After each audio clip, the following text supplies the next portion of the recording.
Warlock. Now with Adam, it's got the same thing every single time we talk about him.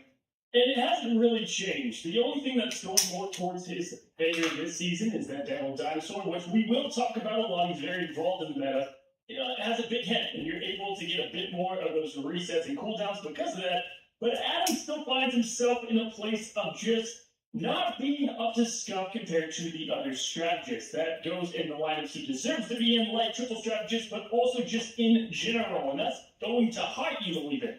And of course, on low elo, by now, if you've been watching these tier lists, you know my take. You've got a character that relies heavy on win and where to use his abilities, mixed in with mechanical aim, and both of those things, like Devil Dinosaur once was, is extinct. You're not going to find that very often. Now, that being said, if you know how to aim and you find yourself in lower ranks, go on a tear, because it is like a duelist that can heal and just pop off in those rare instances. But because of that, we got in the S tier, we got on over to the C tier for situational, maybe domination. Low-key Adam can get some value, but that's where he's going to be. Next, we fly on over to Angela, and my God, I want to take a real moment of silence for all of you that play and use Angela before a couple of seasons ago, especially going into this season. This character's done its wash, I gotta be honest. This went from one of the best, most annoying, compelling, really cool to see the meta tanks to kind of garbage. And I'm genuinely sorry because it is Devil Dinosaur. And listen, because Devil cannot be displaced, right?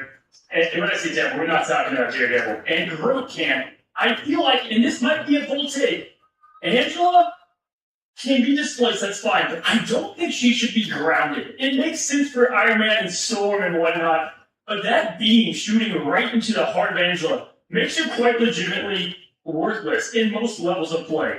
It's a bummer too because they try to change the way she plays, but ultimately, we're going to keep it a buck here, guys.